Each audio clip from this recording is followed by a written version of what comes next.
Okay, so we have a quorum. Direct Supervisor Long said she would be at least half an hour late. She's got an award ceremony that she thought would run till 4:30.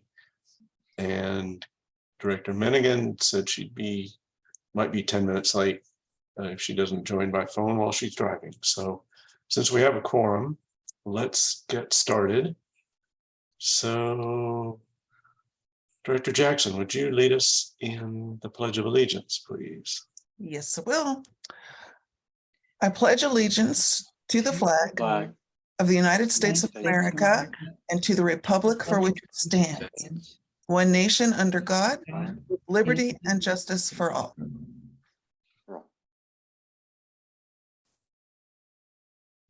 Thank you. Okay. If we could have the roll call, please. Sure. Director Fornoff, Present. Director Jackson, Present. Director Kimball, Here. Director Mendez. Here. Perfect. Okay. Next item on the agenda is public comments. Do we have anybody from the public who would like to make a comment on anything that's not on the agenda? Nothing in the chat. No. Okay. All right. Hearing none, we'll move on to approval of the agenda. So I move moved. approval of the agenda. Is there a Second. second? Okay. And do we have any updates? Nope. No proposed amendments to the agenda. Okay. So we have a roll call. Please. Okay. Director Fornoff, Aye.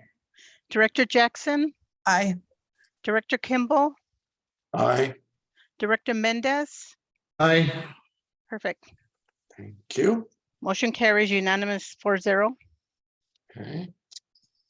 All right, let's go to director announcements and board communication.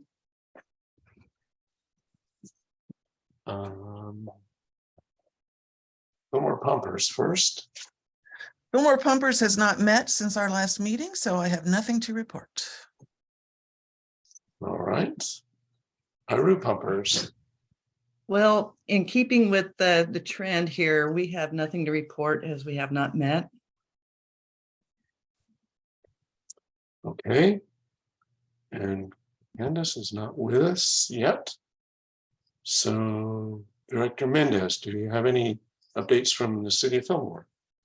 I'll continue the trend. I also have nothing to report. Okay. Well, I promised Murray I wouldn't steal his thunder. But I will give you a quick update from United. First, you should all know that all the staff at United worked weekends, holidays, nights to catch as much water as possible whenever it was available and whenever it wasn't full of logs and mud. And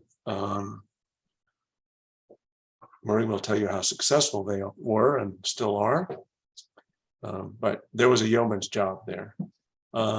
Fortunately, the Freeman diversion suffered very little damage, some but not significant. And was not true at the lake. Water came down the hillside from on the west side and brought debris, mud, and overwhelmed the bridges, the passages into the bridges, and inundated a good sections of the public access area at the lake.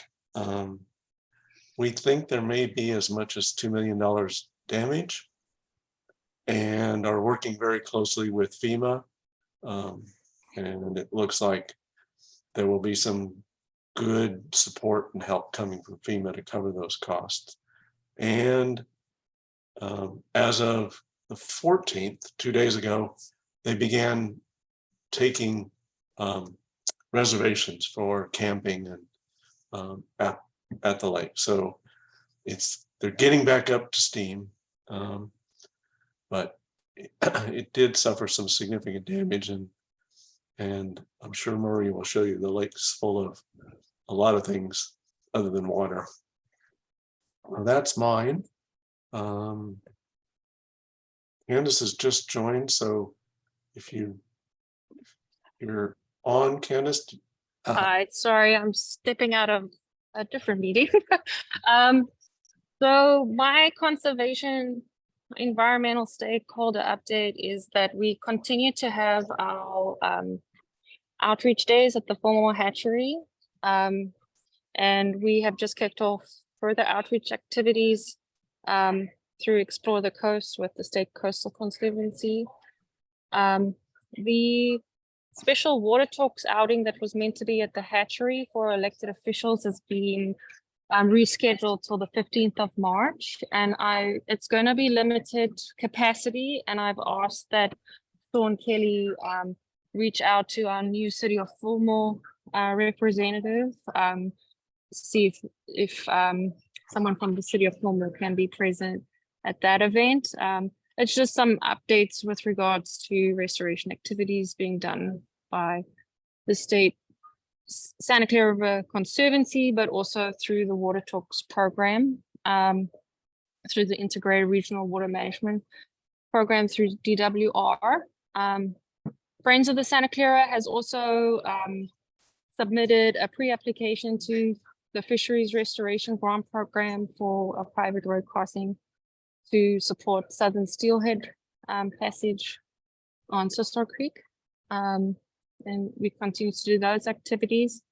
And I did recently attend the California Water Law Symposium up in Sacramento a couple of weekends ago. And there was a panel about incentives for private landowners. And there's actually considerable funding coming from the Department of Conservation, which helps with regards to SGMA, where if farmers want to change farming practices, will be incentivized to do such things. I believe Lynn Rodriguez also sent this funding opportunity around, but after the panel, it was very clear that a lot of the projects that were identified for funding meet a lot of the project ideas that we've also been discussing within our groundwater sustainability plans. So I will share that with Ava, and so that she can circulate that among the board members, so that it can also get to the pumpers associations who are interested. Yeah, I think that's my update now. Thank you.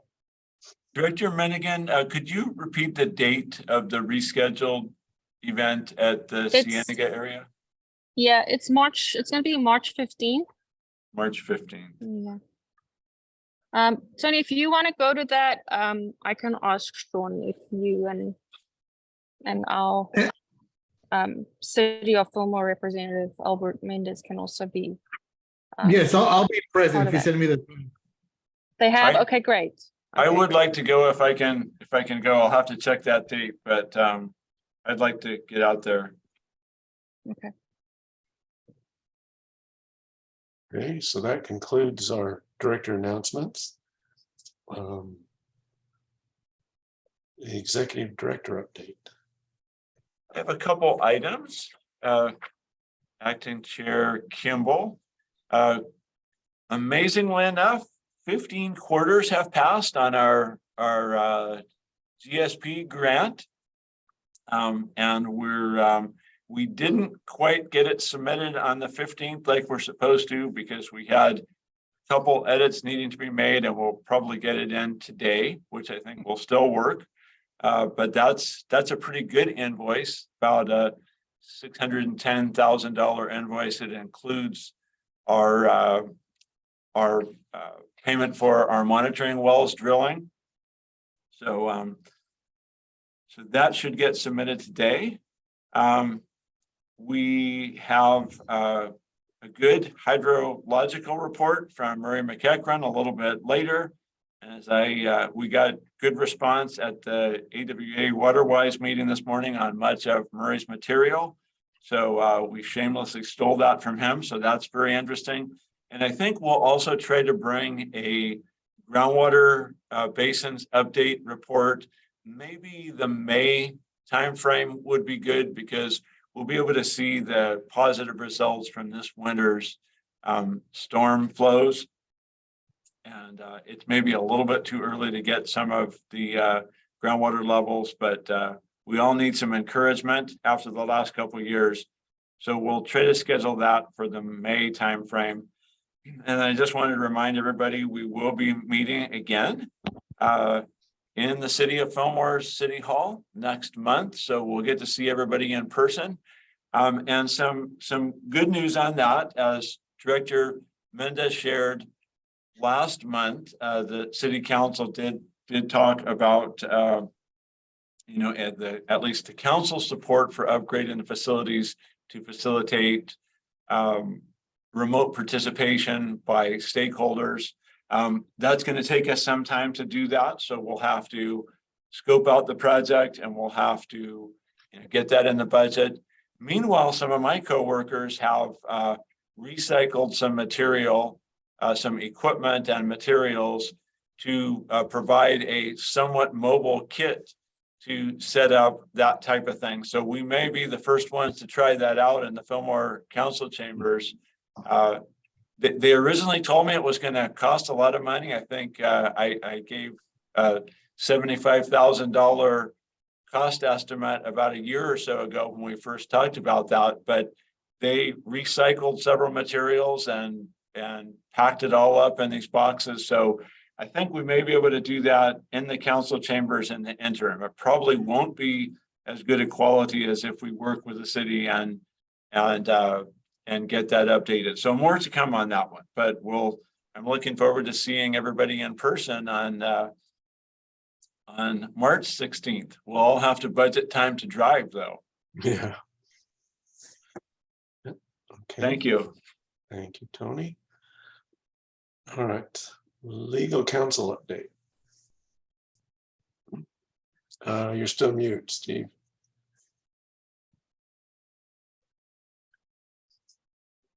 Sorry, I was hitting my Teams button and not my Zoom button. A little confused with these remote operations, but I want to take a few minutes to talk about the governor's executive order and how it interplays with CEQA. And I know we've had prior discussions about this, and the board asked that we engage with county council, and we've been able to do that. We spoke with Albert Boata, who's one of the deputy county councils who's kind of engaged on these issues. Because you may remember from the governor's executive order, it's exec order N-7-22. It requires the permitting agency, who in this case is the county. It says it kind of prohibits them from issuing a permit for a new well or an alteration of an existing well without first getting written verification from the applicable GSA. And of course, for our area, that's us. And so they have to ask the GSA for a written confirmation that the permit that's being sought would not be inconsistent with the groundwater sustainability plan, which we've adopted, and also that it would not decrease the likelihood of achieving sustainability in the basin. So it's those two pillars of the decision. We're supposed to review the application and render a written opinion to the county on those issues. So the issue becomes that was raised in previous issues. Well, how does CEQA fit into all of this? If someone comes to the county for a permit, is CEQA going to apply? And as I know, Tony Morgan referenced this in earlier meetings, and we've been talking about it offline. There is this Supreme Court case from a few years ago called POWER, which is an acronym for an agency, or actually an NGO, versus Stanislaus County. And in that case, the California Supreme Court considered the issue of how an agency was going to issue a permit. And CEQA was involved in the discussion. And so when you step back and look where we are, and it's on today's agenda. We have one of these items where the county has gotten a permit request, and consistent with the executive order, the county is turning to us and asking whether it would be inconsistent with the GSP and would not decrease the likelihood of sustainability. So the issue becomes, and the issue that was addressed in the power case is that action taken by the county, is that a discretionary action or a ministerial action? And as we've discussed in the past, if it's a discretionary action, and that's an action that the court has described as a decision where the law requires the lead or allows the lead agency to disapprove or condition approval based on some environmental concerns that a CEQA review might uncover. And that's, of course, distinct from a ministerial action where the agency essentially has no room to move, right? It has no exercise of discretion. It has to act in a set way without using its own judgment. So you have ministerial versus discretionary. And the significance of this in the CEQA law is that if it is a ministerial action, it's really not, CEQA doesn't get implicated. However, if it is discretionary, then the CEQA will be implicated. And that's what the Supreme Court found in the Stanislaus County case, that Stanislaus County in its permit issuing protocol was indeed exercising discretion and thus was subject to CEQA. And the issue that the court really hooked on was that Stanislaus County incorporated into its standards for wells and well locations a bulletin that's issued by the Department of Water Resources concerning location issues. It's called Bulletin 74. And part of that bulletin governs the distance between a proposed well and a potential source of contamination. It gives guidelines on those distances. And the court found that because the county was exercising discretion through analyzing this distance issue that was identified in Bulletin 74, that made it a discretionary action and not a ministerial action, which of course triggered CEQA. And so that's the kind of legal landscape that we're operating in. And so the county, as the permitting agency, has to, again, under the exec order, turn to us and ask if it's consistent with the GSP and if it's going to affect long-term sustainability. And I'll just note that Ventura County has a very similar ordinance to what Stanislaus County had. Ventura County does rely on that DWR bulletin, Bulletin 74, that was in the Stanislaus County case. So it's still really an open question, I think, for us as to whether CEQA is going to apply.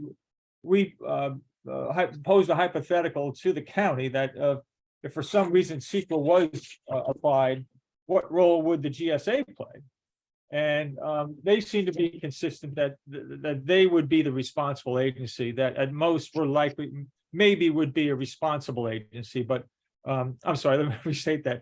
The county would be the lead agency. We would most likely be or could be a responsible agency. And of course, that's a much diminished set of responsibilities under CEQA. So I just wanted to raise this issue because I know it was raised earlier. We hadn't had a chance to connect with the county, but we did. And that's essentially what they've told us, that if it is determined that CEQA must be applied to their permit issuance, they would be the lead agency on that determination, and we could be considered a responsible agency. And again, the kind of the nut that it turns on is discretionary versus ministerial. And so, as we've talked before, the review process and the flow chart that Tony have developed is really steering us into that ministerial role, that it's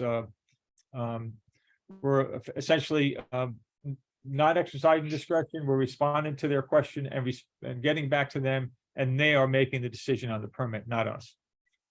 So I just wanted to brief the board on that issue, and of course, entertain any questions.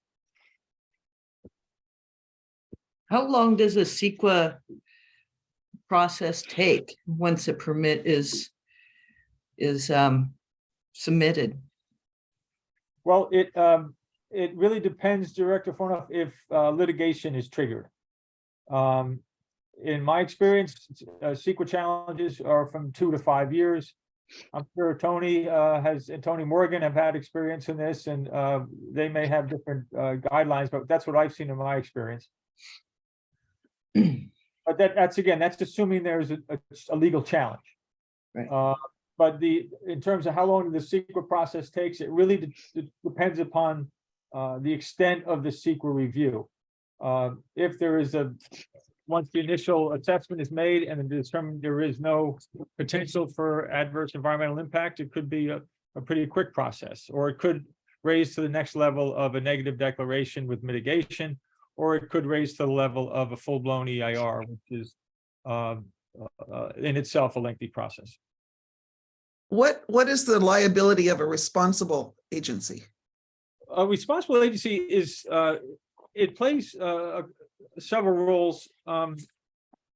When it gets the lead agency's documents, it's obligated to review and provide comments on that issue. And if it feels that it's not, the environmental document is insufficient, the responsible agency can take action to force the lead agency to take a different path in terms of the environmental review.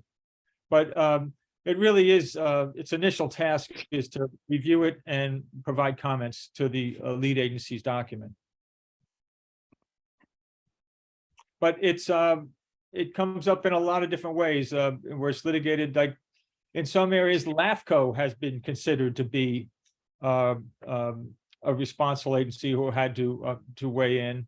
And then there was a Riverwatch case where it had to do with I think a trucking issue where there was there was a proposed landfill, and an agency was providing recycled water to the landfill, and that agency got dragged into it as essentially a responsible party because they were providing water. It wasn't their project, but they were providing water. It got litigated. The court said, well, this water is an integral part of the operation, and thus you have an obligation as a responsible party. So it's really a kind of very fact-specific analysis, I guess, Director Jackson. Any other questions for Steve? Okay. Just one last comment. I want to apologize to the board for my missing attendance. I had it calendared for 5. My secretary had a calendar for 5. We just overlooked Eva's email. So my apologies for last meeting. Thank you. Easily done. Okay. There's nothing else from the legal counsel. GSP consultant update. Evening, everyone. Let's go over a couple of things this evening. We're going to talk about the annual reports in item 4B and the subsidence update under item 4C. So I'm not going to get into any more detail on those at this point in time. But I did want to give you an update on what's going on with our round 2 grant that we submitted here. What was it, a couple months ago, I guess, a month ago. DWR gave a report during the Aqua meeting for groundwater committee yesterday afternoon. And you can see the numbers there. There were 82 grant applications submitted. There's about 220 million in funds available. And they totaled up the request, and it was 780 million. So everyone took to heart the go big kind of guidance that they heard from DWR. They get money while you can get money, because there may not be another round. Now, subsequent to that, they have found another possibly $60 million that might be able to be used to add to that 220, to bump that up a little bit more, but they've got to get the legislature to move it out of one category and into another category so they can do that. So they're still expecting awards about August of this year. So we got a few more months to wait before we hear how we fare. But apparently there's going to be lots of competition for that money. So as far as the GSP reviews, DWR gave an update on that. The top part right here talks about the critically overdrafted basins. And so some of those met with a incomplete status. 12 of them, in fact, mostly in the Central Valley. And those have been revised and are back in for DWR review. The 63 basins that fall under the high and medium priority, okay, 4 basins were approved in January, and here they are: Santa Rosa Plain, Petaluma, Sonoma, and Napa were approved, and the remaining basins will be released throughout the year. We pushed politely to see if we could get a little tighter number. Hey, are you guys going north to south, or what are you doing on your reviews? And they were non-committal about it. So we'll hear when we hear, was kind of the message we got. So that's all I've got to report on this stuff, unless there's some questions. Happy to take a shot at answering them. Any questions for Tony?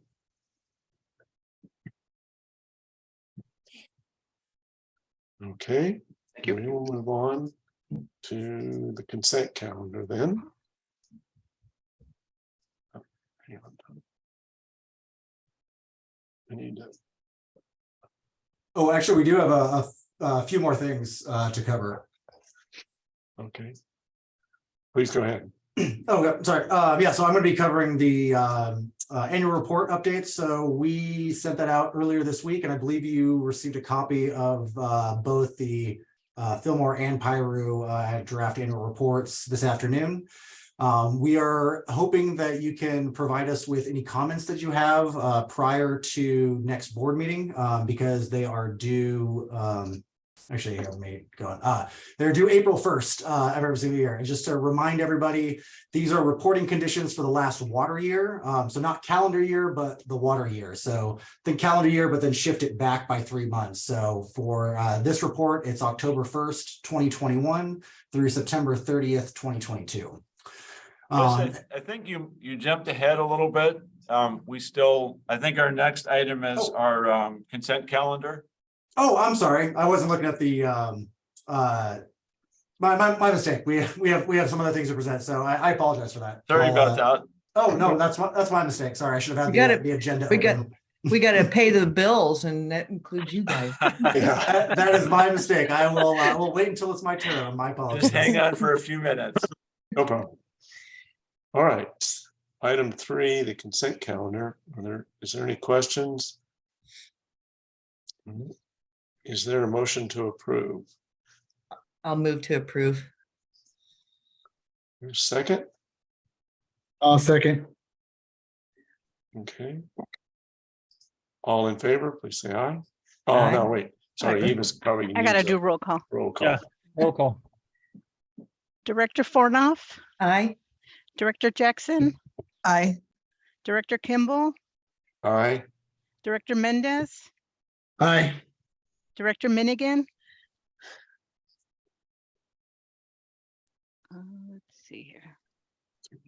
She's on here, Candace, you're but she's still muted. muted. There we go. Oh, there you Aye, go. sorry about that. Perfect, thank you. Motion carries unanimously 5-0. All right, thank you. All right, now to motion items.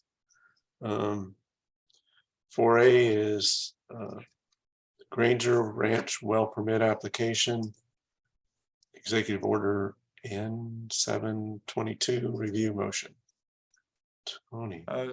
Acting Chair Kimball, I have Zach Hansen with us today, who was working on this review. But just to start off, as we were talking before the meeting, this is an existing agricultural property in the Bardsdale area. Had 100-year-old citrus trees on it. The trees were or are being removed, and new trees are being installed over a several-year period. And the applicant has applied to the county for a new well permit. The existing water supplier for these properties is the Southside Mutual. And as we've learned before, Southside Mutual is a very old gravity-fed system that sometimes is less than reliable. And so the applicant is wanting to invest significant money in replanting this and wants a modern, efficient, self-controlled irrigation system. And so staff's recommendation is that the board consider authorizing staff to send a letter to the county, the permitting agency, and say that that this proposed well is not inconsistent with the agency's GSBs. And if you have any questions about any of the details, Dr. Hansen and his colleagues have done a thorough review of all the facts. We tried to summarize it in the agenda staff report, but that's our recommendation. I just want to thank you for such a thorough staff report. That was very nice too. I mean, I think you answered all my questions in the staff report, so that was great to see. And it looks like, I think it's on page 2 of the report, that the volume is to be equal or less than the previous well, correct? Is that what I'm understanding? Well, the applicant was receiving water off of the mutual, so we don't have that data per se for each of the turnouts, but it's estimated based on the crop changes in the planting, and that they would be using less water than they were previously. Correct. Yeah.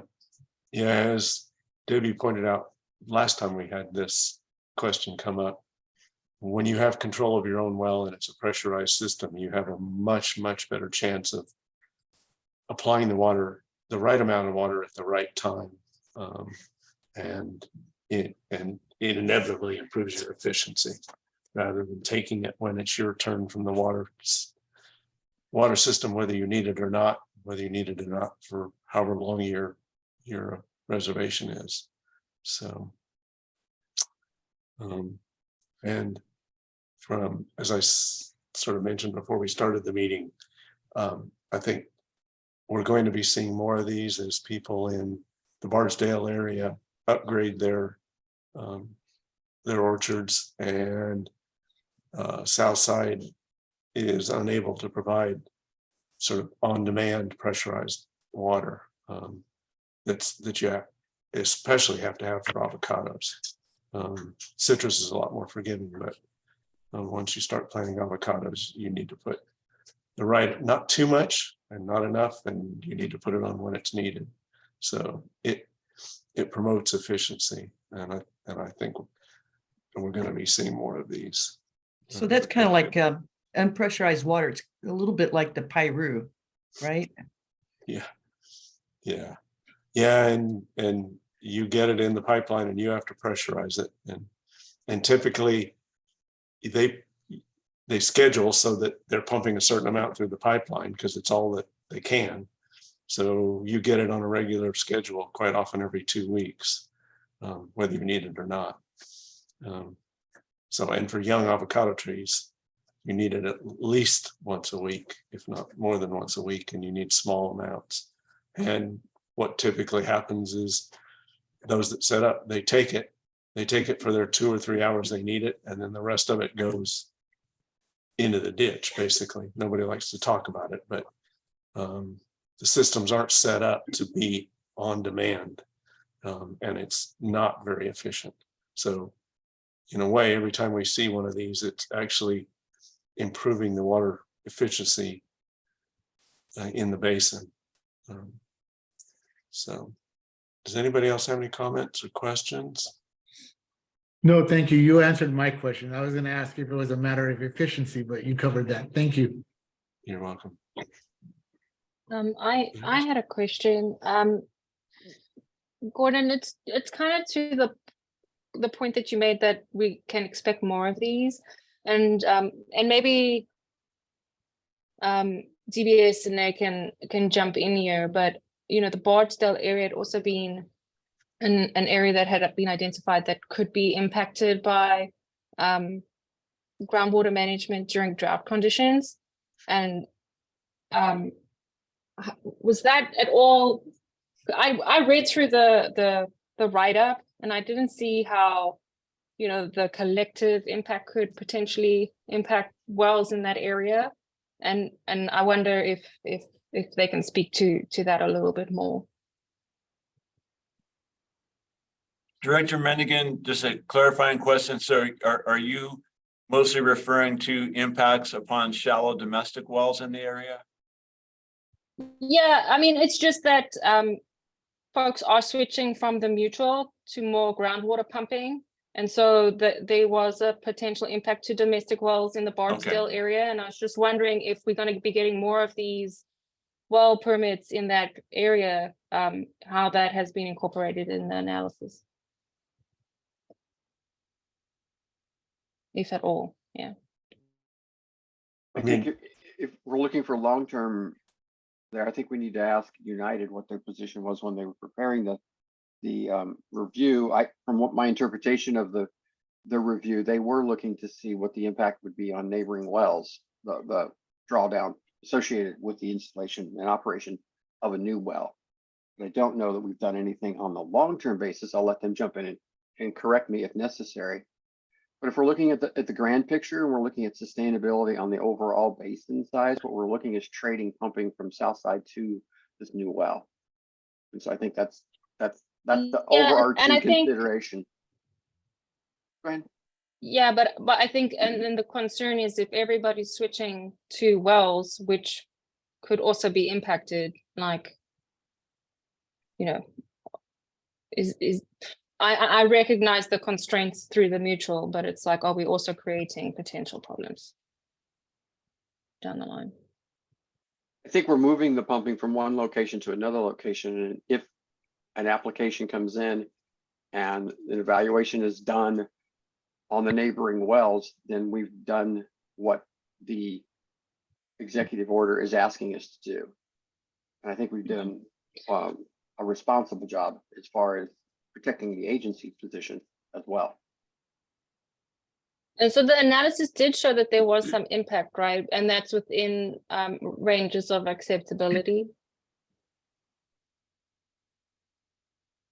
Zach, do you remember the exact numbers? Yes, yeah. We did several iterations of, well, we were using analytical simplified assumptions, and we checked it for unconfined and confined settings, confined being the more conservative that would have the larger impact. And we saw very minor impacts on the order of, what was it, inches to less than, we looked at annual average conditions, and we were seeing inches of impact to the nearest neighboring well, which was 300 feet away. And then we looked at if that pumper had to go max pump rate for a whole month, pumping 12 hours a day at their maximum rate expected, then we were seeing less than 2 feet to the nearest neighboring well, which we were considering as minor impact. And Zach, that's highly unlikely that with new avocados, they're gonna pump 12 hours a day for a month. That's true. Exactly. We were just trying to kind of cover all the bases to explore the potential impacts, and those were even over conservative because those simplifying assumptions don't include like the recharge that might occur from the surface or from a leaky aquifer in a confined setting. And so those are already overestimating the drawdown that we would expect. Yeah. Yeah, it's just we have this similar issue where water goes into the ditches, which actually supports vegetation. But I gathered from the maps that this was quite far away from the actual riverway. But yeah, sometimes that wasted ag water is actually beneficial to groundwater dependent ecosystems because it lands up in the creeks again. So you know, I think it's just being aware that if it's closer to groundwater dependent ecosystems, we adequately analyzing that impact because the water use is actually changing.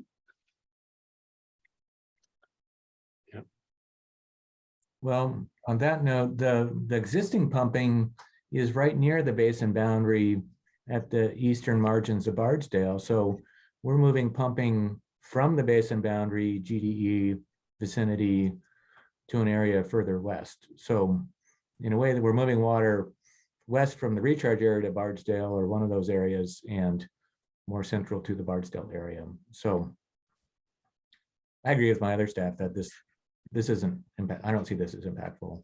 Water levels are really stable in the Bardsdale area. It's not an area we saw precipitous declines in the last 10 years of off and on drought. So there's a lot of people pumping out there, and the system supports it.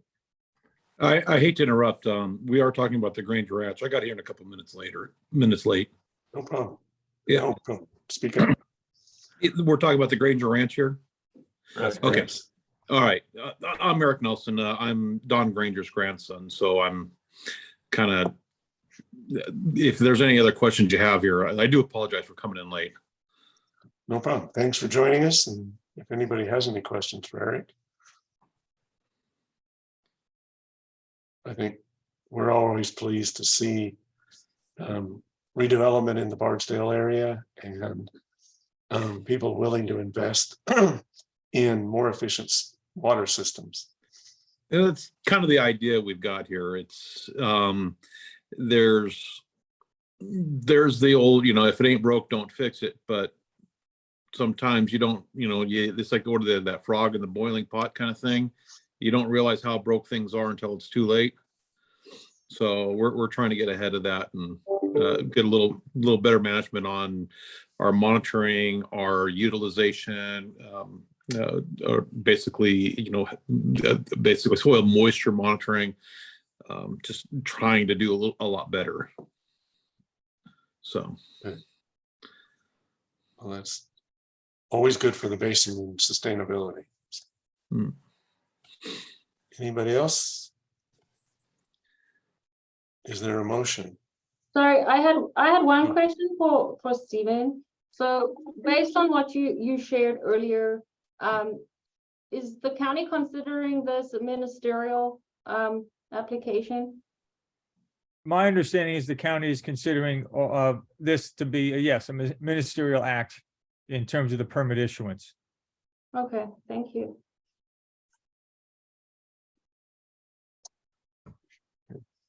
Any other questions? Okay. Is there a motion?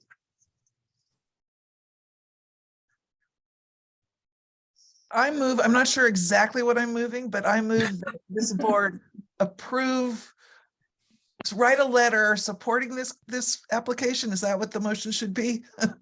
Yeah, it's actually motion to find that the Granger Ranch application for the construction of a new irrigation well located within parcel number 046-0224-040 near 1801 Pasadena Avenue, Fillmore, California, is not inconsistent with the agency's Fillmore Basin Groundwater Sustainability Plan and directing staff to provide a letter to the county of Ventura stating the agency's finding as required by Executive Order N-7-22. That is what I move. Thank you. I will second that.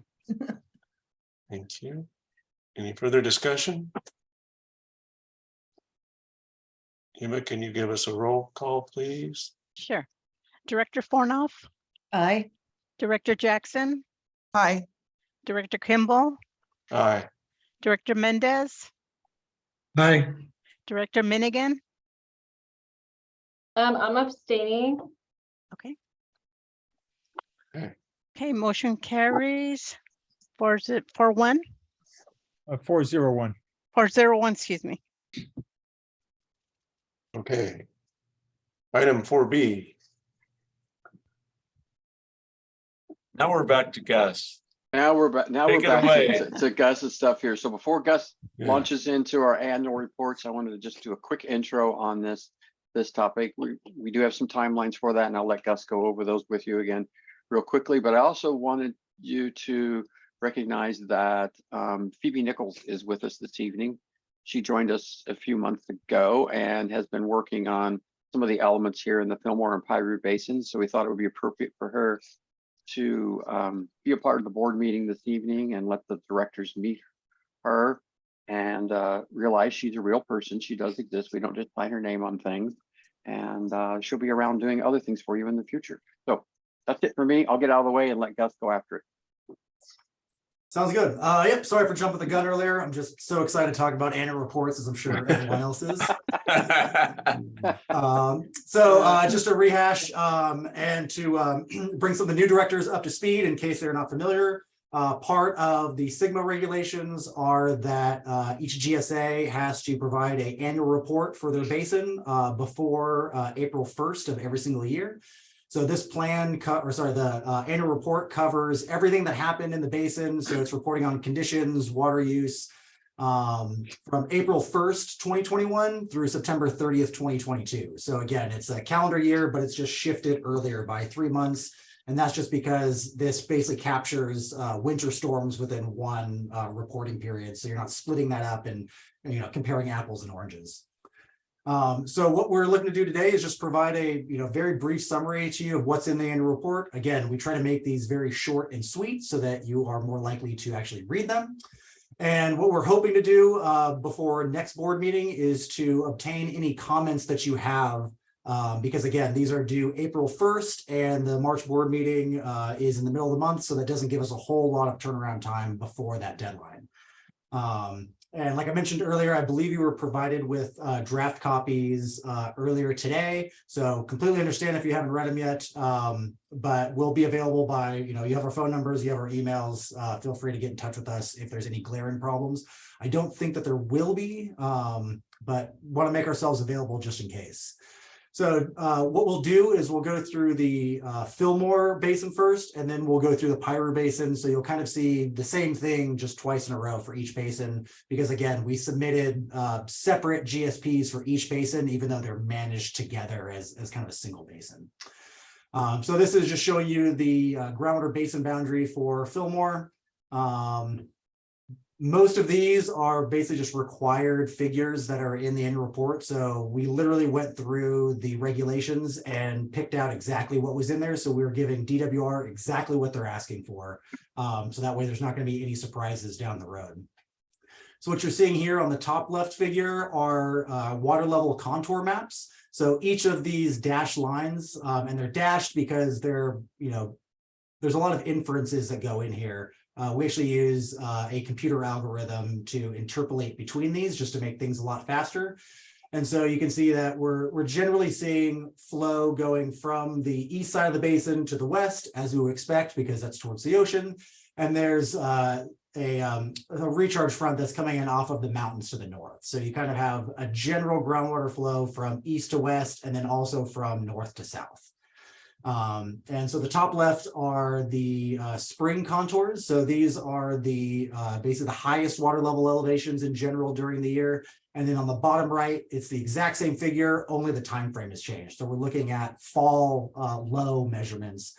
So you can see the shape doesn't change a whole lot. There's a feel like there's a little bit of a pumping depression right here, but in general, flow directions kind of stay the same. In general, they fluctuate just a little bit between the spring and the fall. And so if we look at actual groundwater hydrographs, really there's only one well that has I don't want to call it an issue, or a problem well, but it's the one that approaches the minimum threshold that was established. So what you're seeing on these plots are the vertical axis is the absolute water level elevation. The x-axis is time. We have wet and dry years labeled, so you can see that these water levels pretty much follow the water year type trend. So we have a dry year, water levels decrease. Once we get back to a wet year, they pop back up, and so on and so forth. So this was really the one well in the Fillmore Basin that was starting to approach its minimum threshold, but was still fairly far away. There's other two hydrographs from the basin here, just to give you an idea on the bottom left and the bottom right, where water levels are pretty stable. They're a little bit lower than they were the previous year, but that's to be expected because we've had 3 dry years in a row. And luckily, as we heard earlier, there was quite a wet start to this new water year that's coming up. So looking forward to water levels recovering pretty significantly. DWR wants us to report the groundwater extractions by the public land survey system parcel. These are 1 square mile grids. And so what you'll see on the left here, these are estimated groundwater pumping because we only have reported values for the second period of the previous water year. So unfortunately, we just have that 6-month pumping, but we really just need the last 3 months. And so we do an estimate using the evapotranspiration data from the Simis station in Santa Paula to get an idea of, so during that 6-month period, how much of that ET was actually occurred during this current water year. Then we combine that with the period 1 pumping estimates for 2022. So that's really easy because I can just use that data directly. And then because we don't have the full record of pumping for the second period, because it's not going to be available until maybe mid-March. And so that's a little too close for comfort for us. And so what we do is we then estimate the groundwater pumping that happened from July through September. And so luckily, there's some new voluntary reporting that started. So I believe we had something on the order of 70% of pumpers reported for that voluntary quarterly. So very, very successful. Basically, the more accurate we can get, or the higher percentage we can get, then just the more accurate our numbers are, because we don't have to go and estimate what that pumping may be based off of previous pumping. We have an actual direct measurement. So these are again, estimates, but they're pretty close. And so on the left, you'll see the agricultural groundwater pumping, and on the right is the municipal and industrial. Total extractions were estimated to be just shy of 45,000 acre feet, and about 94% of that was for agricultural beneficial uses. And what you're seeing here is this is the way that we estimate what the change in storage for the basin is. So we know that there's a groundwater model that's available, but unfortunately, we're not able to run that every single year and update it on an annual basis to get that change in storage. So what we do is we do a little bit of a hybrid approach. So we're using the model inputs of the hydraulic or the aquifer properties that are spatially distributed.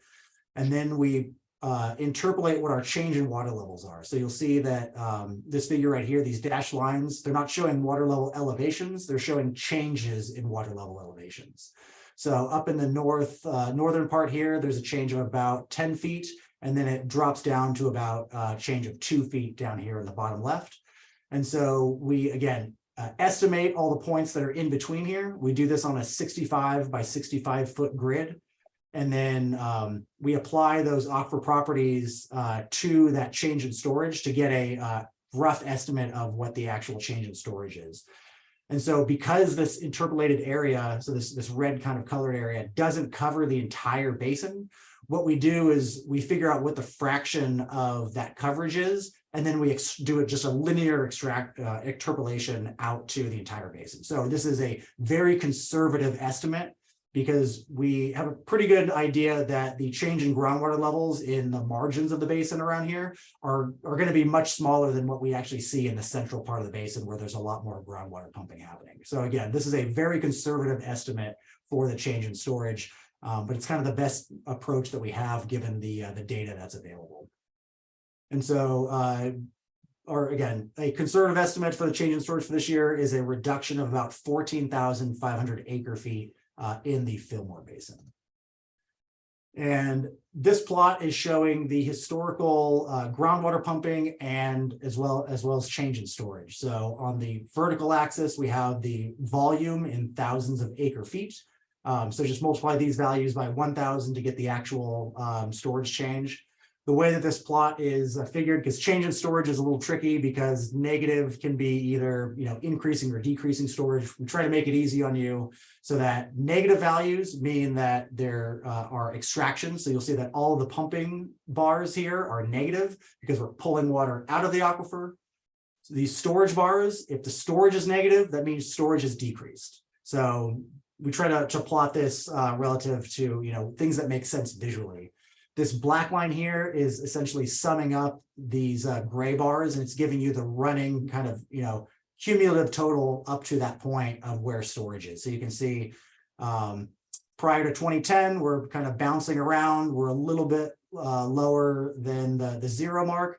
And then as soon as that, 2012 to 2016 drought hits, we see these water levels drop pretty consistently because we had several dry years in a row. And they started popping back up when we had some wet years. And then the last 3 years, they've also decreased because it's been relatively dry. We would expect the next year for this to pop back up. So using the change in storage values from the United model, so relative to 1988, we're down about 75,300 acre feet. From basically looking at from where we started in 1988 to now, that's how the estimated change in storage. So pretty significant. Hopefully, this next water year will bump up that storage change a little bit more. Are there any questions on the Fillmore Basin before we get into the Pirate Basin?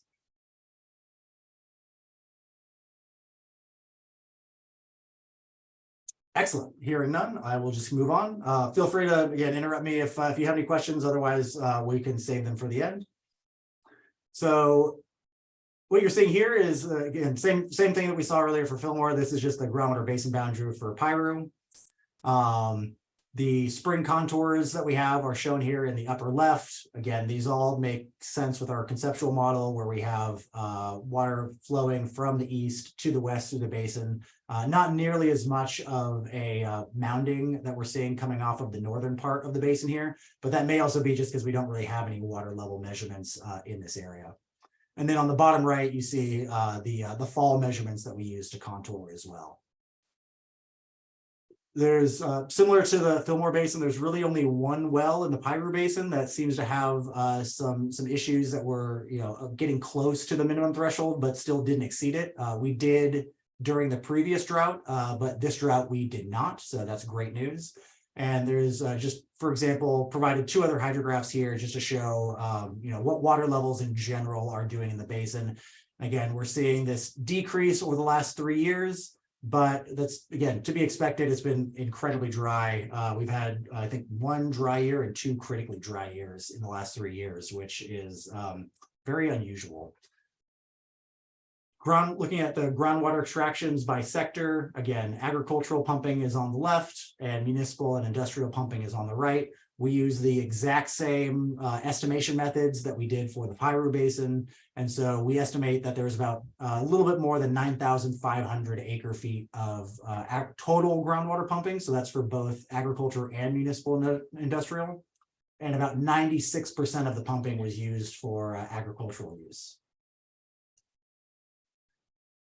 Estimated change in storage for the Piru Basin is a little bit more complicated.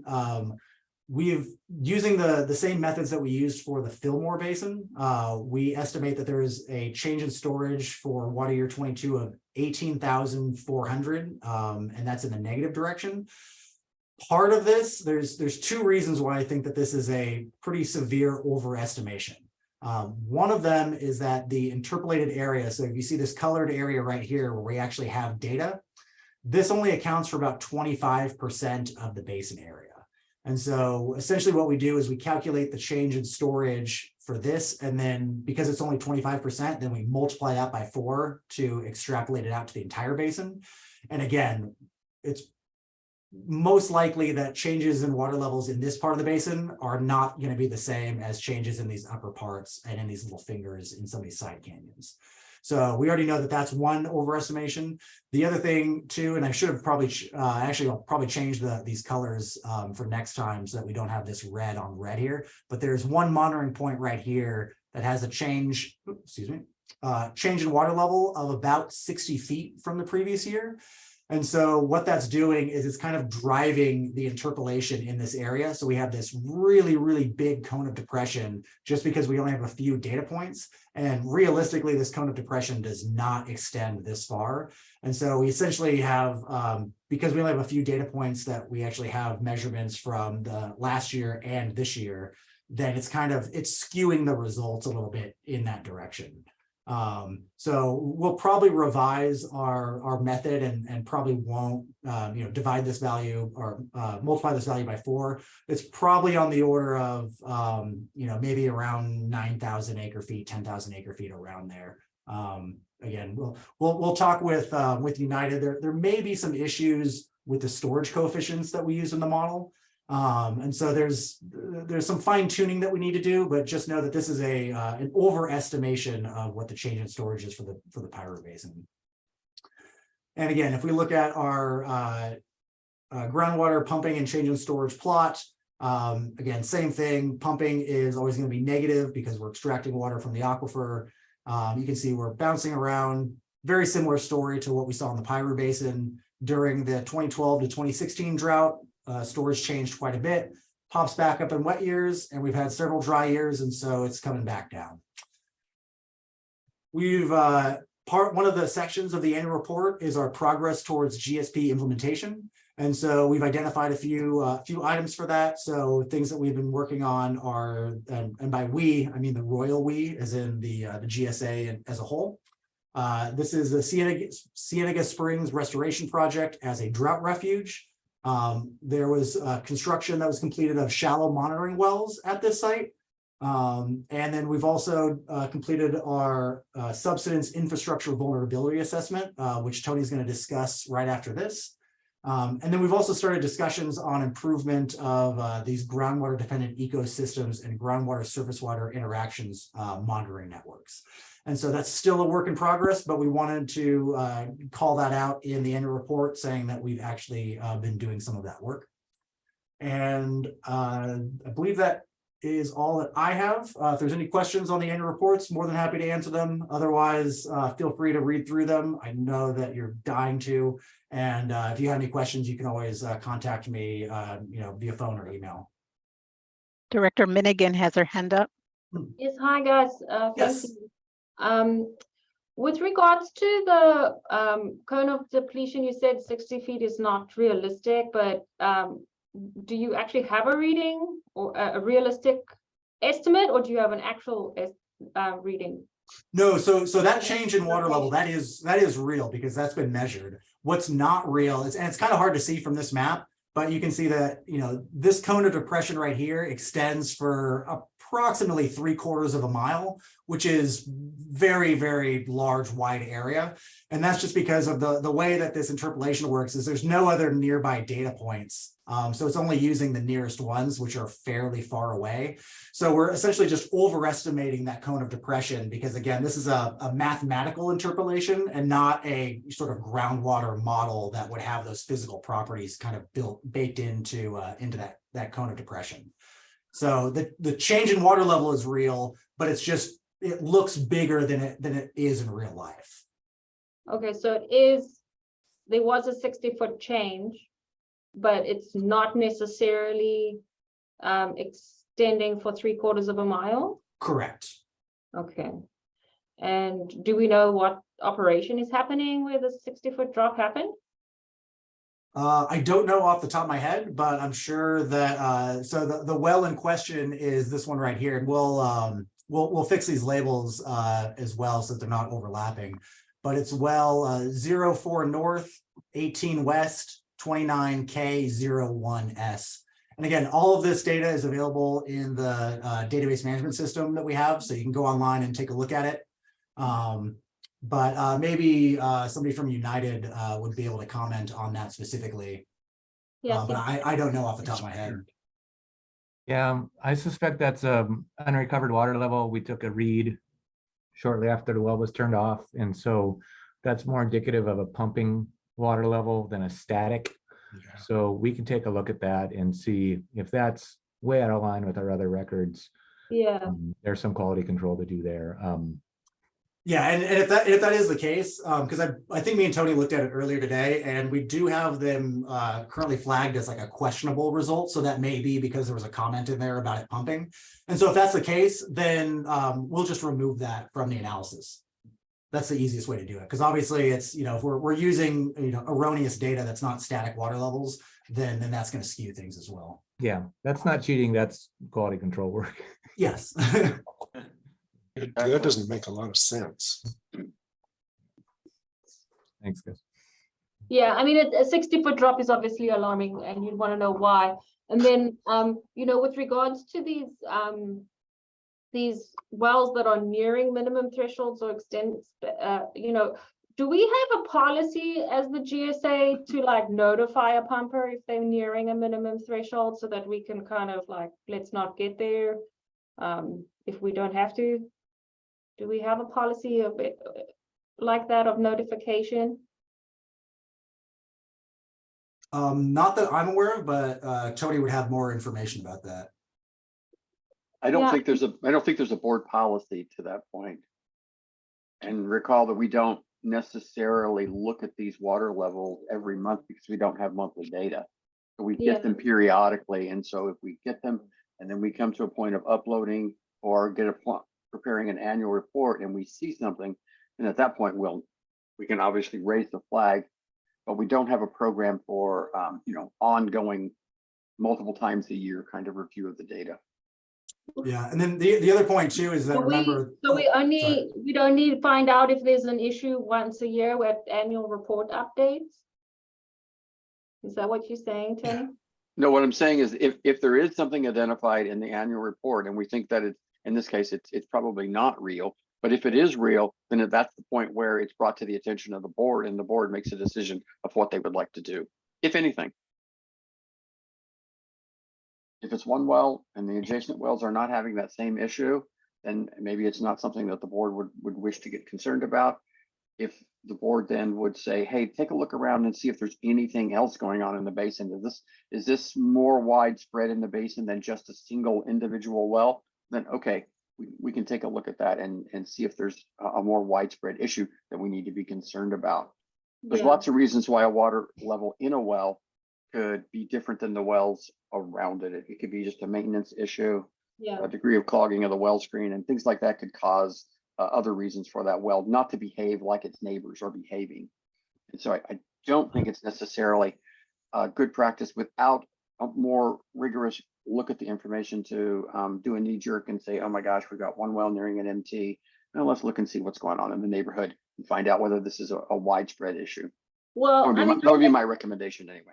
I mean, I recognize that this is like an information item and maybe, but you are asking for some sort of direction, right? Because I think, like, I understand Dan's comment that this might just be an error and we'll check into that and make sure that it is or isn't, right? But I mean, it is an annual report. So if we are having wells meeting, like nearing minimum thresholds, I think it is worth a discussion about, okay, so what do we do when we are nearing minimum thresholds rather than exceeding them, right?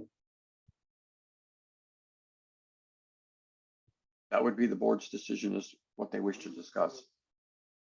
Are we needing? Then I open it up to the board. I mean, how do you want to discuss these moving forward as a recommendation for annual plan updates?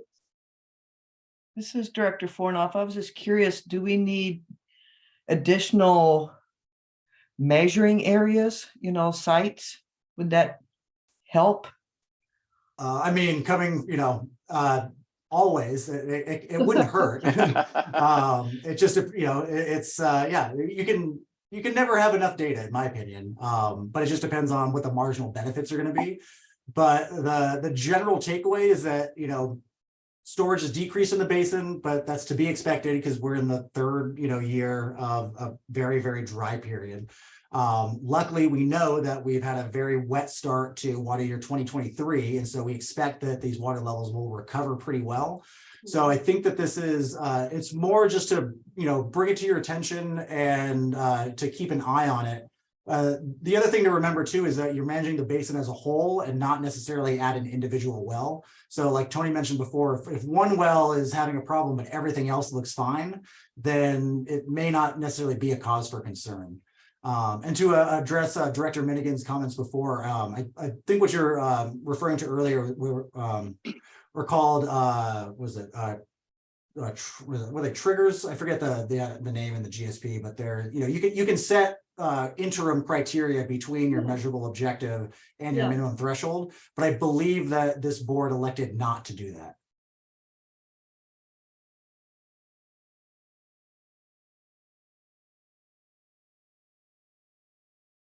Yeah, I suppose this might be something worth discussing on a next agenda item, because I think now that we're actually getting more data and we're having these annual reports being done, it's how do we now manage into the future when we do see declines and things approaching minimum thresholds. I don't want to hop on this. I think I agree with Dan. This is probably just an error, but I do want to put it on the board's agenda for discussion about, okay, well, how are we gonna, is an annual update like this sufficient if we having negative trends? Like, we know we're in a drought. Like, I don't want to have an annual report a year from now again to see if things are recovered. I mean, obviously they kind of recover after the recent rain, but I think you get my point, is that you don't, maybe annual updates is too infrequent.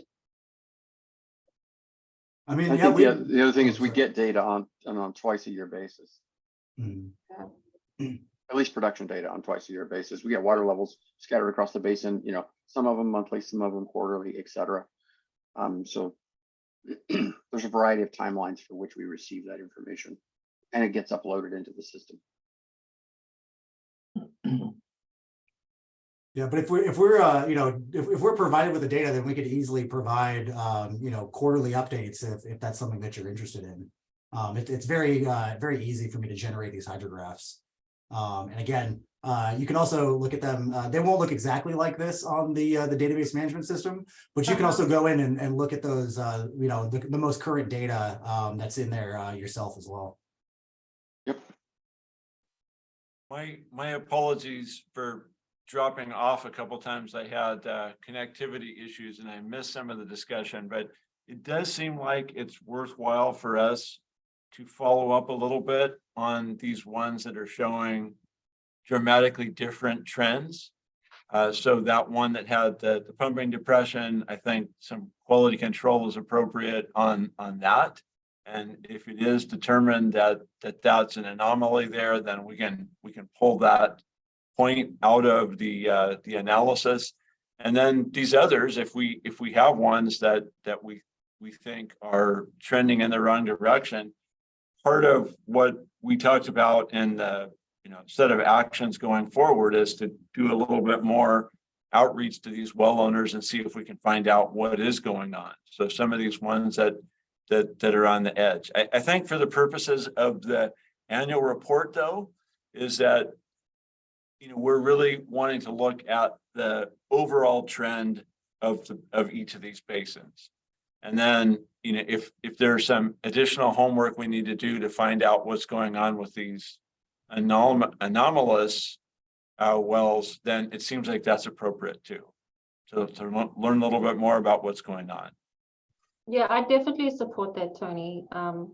If it's not an issue, then let's just confirm that. And if it is, that's kind of like that interim step of, is there something that you need assistance with? I mean, it can be as simple as bringing the RCD or something in to help a landowner improve something, to move away from that minimum threshold or something. It's just getting the support if support is required to change that around.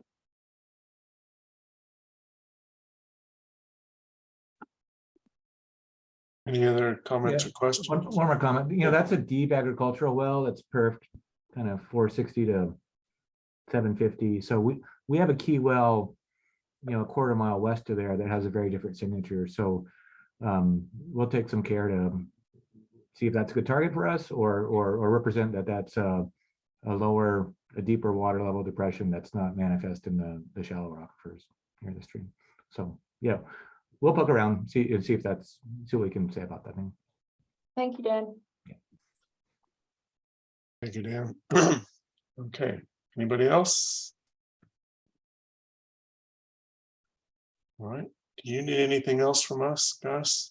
Nope, not at the moment. And again, I'll just reiterate, if you do have any comments on the annual report, then feel free to either send them to myself or Tony, preferably before the next board meeting. And then we'll also we'll be in attendance at the next board meeting as well too, and present the final version of this, which will look very similar, likely with that one well removed Because yeah, it looks like that is a pumping water level and not a static water level. Yeah.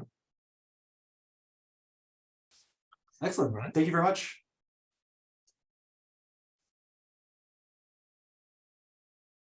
Yeah, do we need a motion on this? Acting Chair Kimball, no, we don't. We set it up as a motion in case you wanted to direct us something, but I think DBSNA and United team have received good input and good questions and discussion, and that's really all we need unless you want to act in some other way. So we appreciate the good discussion and comments. Good. All right, thank you. We'll move on then. Item 4C, subsidence annual reports. All right. Well, let's talk about the ground going up and down. The findings here are pretty straightforward for this. We looked through a variety of data sets there. The INSAR data, to refresh your memory, that was the satellite information that DWR supplied. There's no net subsidence back from June of 2015 through August of 22, which is the latest data set. We did look at the continuous global positioning system data set. There's no net subsidence reported there. We looked at water level hydrographs in the basin. They are above the estimated historical lows, and so that historical low is a trigger. If you get below that, then you're in a condition where you might expect to see subsidence. We're above that level, so we didn't hit that trigger. And then the sustainable management criteria, or your water levels are above the MT. So there's the findings. And then let's look at a few pictures that are always, I'm always enthralled by what I see out of the subsidence data, and we'll talk about it a bit. So here's both the Fillmore and Piru. We do one update report covering both of those. And this is the INSAR data, the satellite data, where they bounce a radar beam off the ground, and the time it takes to get to the satellite, hit the ground, and return to the satellite tells them how much the ground surface has moved. And you see a variety of colors there, and there's a color ramp here. And here's your total displacement down here. And this goes from a negative 0.06 feet to a positive 0.06 feet. Okay, so what it's telling you is that in some places, it appears that the groundwater, the land surface is going down. In some places, it looks like the land surface is going up. It's a positive number. So we want to use this information with caution.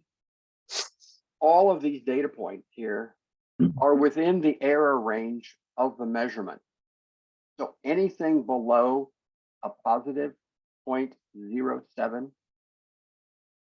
or above a minus 0.07, in that range in there, plus or minus 0.07, that's considered noise. That's within the measurement error range of the technique. So we can't get any more accurate than that. So what we're really seeing here is everything is falling within the error range. Okay, it's falling within the error range. There's some trends and things here we'll talk about later.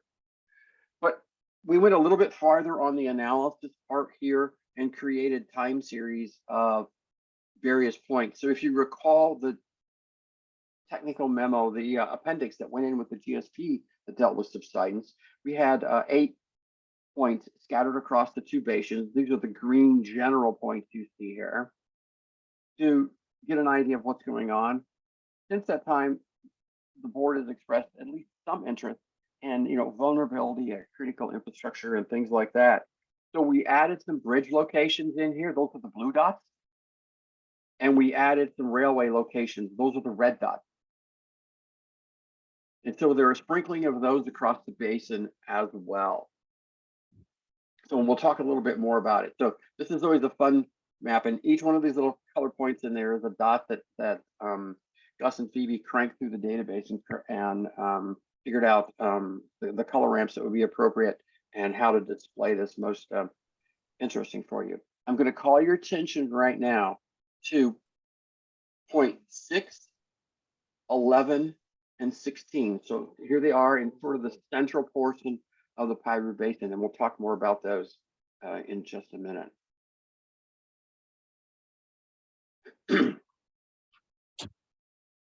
So a series of graphs were created, and you can see here all of the 8 general points and then the 8 specialty points, the bridges and railways, are represented here. And the green line is the annual rate of displacement. The sort of bluish or purplish colored line there, this line, for example, is the cumulative of those annual. So just keep adding them up and see where you're going. Now, don't get lost in all the squiggly lines. Look at the big picture. Look at the trends that are going on. And you'll see some that look different. We just talked about them. 6 looks different. 11, Torrey Road, looks different. This railway in the Piru Basin looks different than a lot of the other curves that you see there. And we'll talk a little bit more about that. Now, when we see these graphs right here, and we have displacement on the left-hand axis, and you see it's going from minus 0.15 feet to plus 0.15 feet.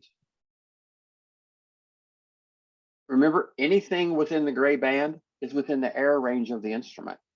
That value may or may not be totally accurate. The trends look promising, but the actual value itself may be subject to question. It's within the error bar of the instrument. Do that. Okay. One of the questions that directors have posed in the past are we exceeding our minimum threshold? Well, your minimum threshold was an annual rate of 1 foot per year. Well, you can see all these values, for the most part, are less than 0.07. So you're nowhere near 1 foot per year. Is the cumulative subsidence of 1 foot over 5 years? You're nowhere near 1 foot subsidence, even over a 5-year period. Look at the cumulative curve. You just don't get there. Okay, you just don't get there. And so we'll have some fun with 6, 11, and 16 here in a little bit on another graph. So what we're saying here is the satellite data is not showing us to have an issue with subsidence. The continuous GPS stations are around the perimeter of the basin. And so those are recorded, I mean, over the last 20 years or so, they're taking data at very, very high frequency. And so you can see some of them have a kind of a slow downward trend, some of them have a rising trend. Interesting, this one is by Santa Felicia Dam. But none of them, the magnitude is very great. So we're looking at, a slight increase of 20 millimeters. 20 millimeters, it's less than an inch, 3/4 of an inch kind of number. So 8/10 here it says of an inch. So the GPS data, the continuous GPS data is not indicating that we have an issue with subsidence either. These stations are largely in bedrock or weathered bedrock and not in the basin floor either. The basin floor is, if we were going to see subsidence, that's where we're going to see it in the basin floor. And these stations are on the bedrock around the basin. So movement there is likely to be more tectonic than it is to be due to groundwater extractions causing the deformation. Looking at some of the hydrographs here and trying to figure out whether they exceeded their historic lows, they don't. None of them get close to it. Most of the hydrographs that we picked across here for subsidence monitoring purposes, you can see the water levels are fairly tight in their fluctuations. There's this one is the most. There's about 100-foot fluctuation between the minimum and the maximum, maybe a little bit more than 100. And the others are bouncing around maybe 25 to 20 feet or so.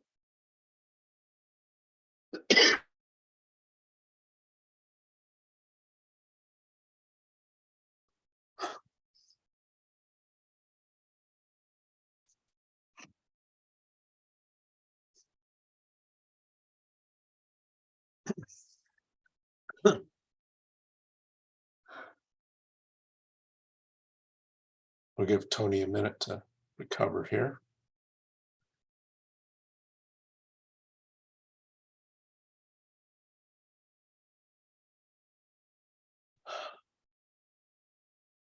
Apologies, man.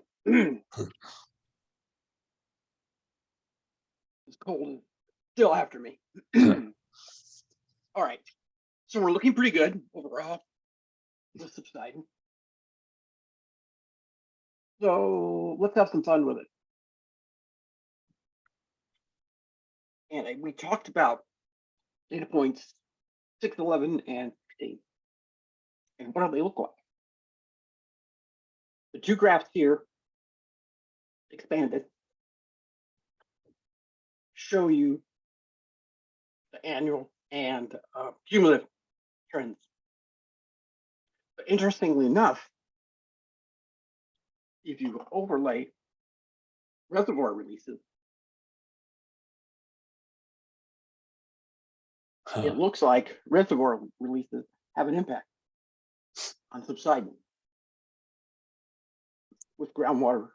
Excuse me, with groundwater levels increasing, we're seeing a rise in the water level, ground surface as well.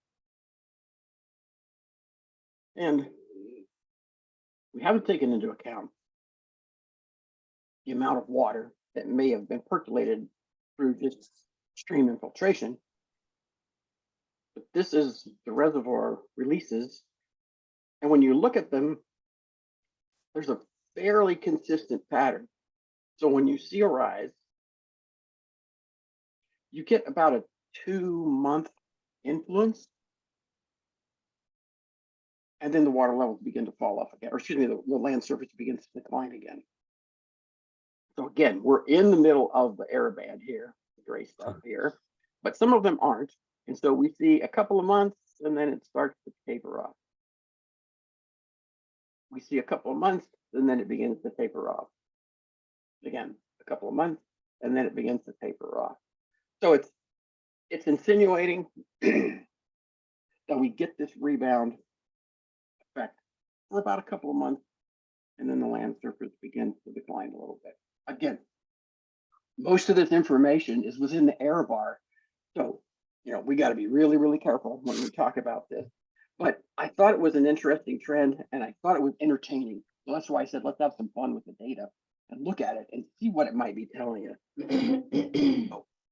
I mean, most of it is within the error bar. A little bit gets above that magic 0.07 kind of number there. So anyway, there's nothing there that we have to do. It's just an interesting trend. We may on our own play a little bit more with it and see what we can find out with the amount of water that's infiltrated into the basin and see if there's some sort of correlation we can come up with there. So it's kind of interesting. We don't see rebound like this in very many basins in California. So once again, we get to be unique compared to a lot of other places. So that's all I've got on the update. You've got the written report for you to take a look at. There's a little more verbiage in there. I'm giving you just the highlights this evening, but I'm not choking. If you have questions, please let's address them this evening. If you've got some other written comments to improve the document, all ears, willing to consider everything. Just to prioritize your own efforts, there's not a deadline on this document. So if you had to decide, hey, this next week, what am I going to spend my time on? Review the annual report because there is an April 1st deadline for that, and then go to the subsidence after that. So just ways to help you prioritize your time, because I know everybody is busy. So if there are any questions, I'd be happy to try to give you an answer.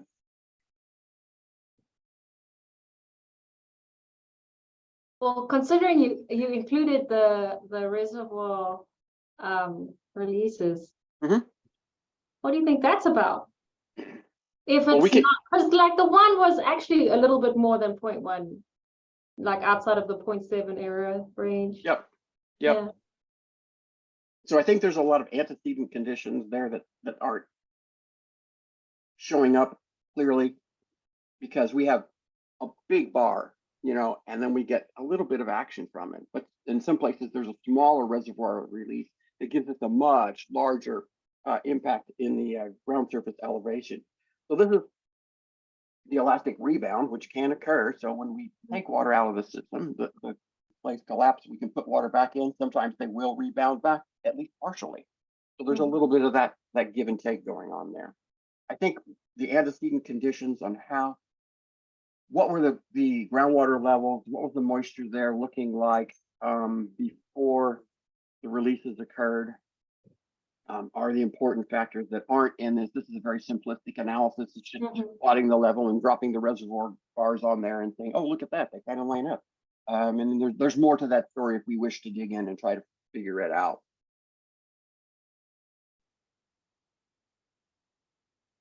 Yeah, is the raw data in the database too?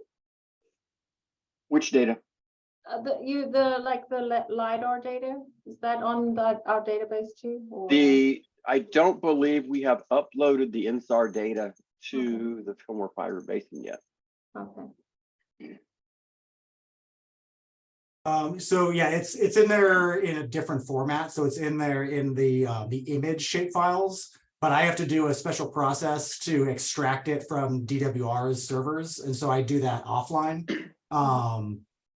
So, I mean, it's something that we could potentially put in if you're really interested in that, but no, I mean, it's more of an interest. It's just, you know, I'd like to know if because it's central Piru, so it might be where the river is, and is it riparian vegetation? Is it ag land? I mean, it would be just interesting to see what the overlays are, what the geology is. But I mean, that's more of an interest. It's not you know, you need to go do more work. I think for next year, a couple of areas in the central Piru there, we saw the yellow blobs and we didn't have a general point in there. I think for the next year's update, we ought to consider putting some general points in there just to monitor that a little more closely. Okay. yeah, and for this report, you know, the vast majority of our time, honestly, on it was spent just getting the data in the right form from TWR. That was a special headache that I had to deal with. So assuming that they keep things consistent, it should be very easy to add any additional points that we'd like next year. Again, that's with the caveat that DWR doesn't change anything, and I can't promise that that will happen. Yes. So, Tony, it's not on with regards to subsidence, but with the annual report, there was a note about discussions with regards to GDEs. Do you actually, because I haven't had an opportunity to review the annual report yet, do you go into specifics in the annual report? With respect to GDEs? Because you allude that discussions have been initiated with regards to GDEs and surface water, groundwater interactions. Oh, under the project? Yeah. At the end? Okay, all right, sorry. Yeah. I had to catch up with you. Sorry. We don't go into a lot of detail in the annual report on that. It's more of a summary type of what was discussed and what is planned to be discussed. For example, the surface water groundwater interaction, a fair bit of time was spent looking at what we might do to further quantify that so that we could prepare the scope of work that went into the grant application. So that's part of the accomplishments that the board takes credit for this year in their annual report, is that yes, time was spent evaluating what they might be able to do and how that might fit into the Cienega project program that the board is considering. Director Menigan, I believe United staff is working on trying to get some data loggers installed in the monitoring wells. I know we didn't get that all set up initially, and maybe that's occurred already, but that was something to try to get more frequent points off of those 3 wells in the Cienega area, and then the multiple completion wells out in the East Grove area at the other basin boundary. So those are going to be very significant data sets that we can learn something from. So is that going to be included in the annual report that has been done, or? What's in the annual report, I believe, is a statement to the effect that pressure transducers are planned for installation in those wells. Okay. So you have identified what things that are planned for. Yes. Okay, thank you. And in the chat, we do have a comment from Eric that reads, since the rises appear to occur before the dam releases, I'd be curious how it lines up with rainfall amounts over the same period. And that's something that if you get curious and want to have fun, you could overlay that as well. And That's part of that antecedent condition kind of thing that I was talking about, is what, we had a release, but was it right after a rainfall? So we already had, something going on. We had some infiltration going on and we just added to it.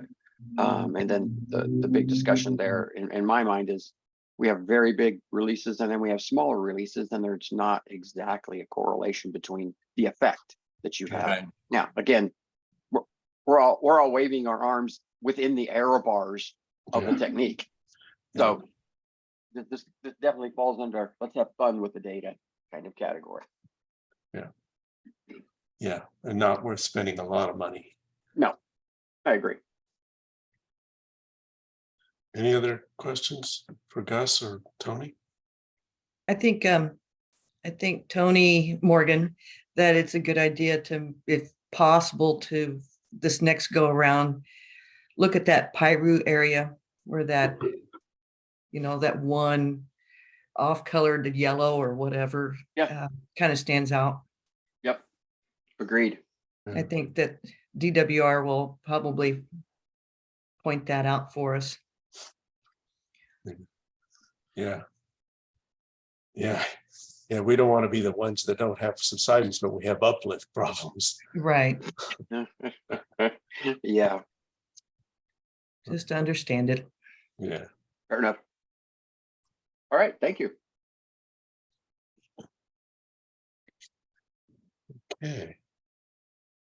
And again, does anybody feel like we need a motion to direct staff on this? Okay. We will move on to let me get the last item, which is Murray's really good news report.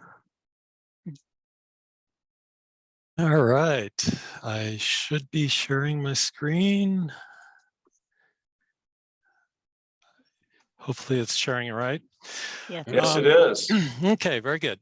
Yeah, I keep getting a promise to deliver good news here. And well, fortunately, it's pretty darn easy after January's rainfall. So my task is not too hard.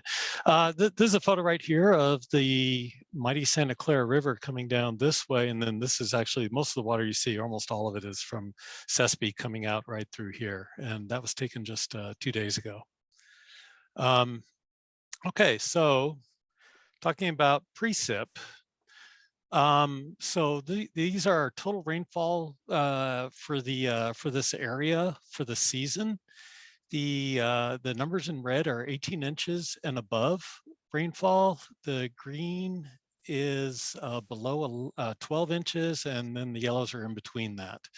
And you can kind of see there's definitely some real rainfall patterns here, mostly in the valleys right here. We didn't get a whole lot of rainfall. We're still under, some of them are still under 10 inches, 8 inches of rainfall.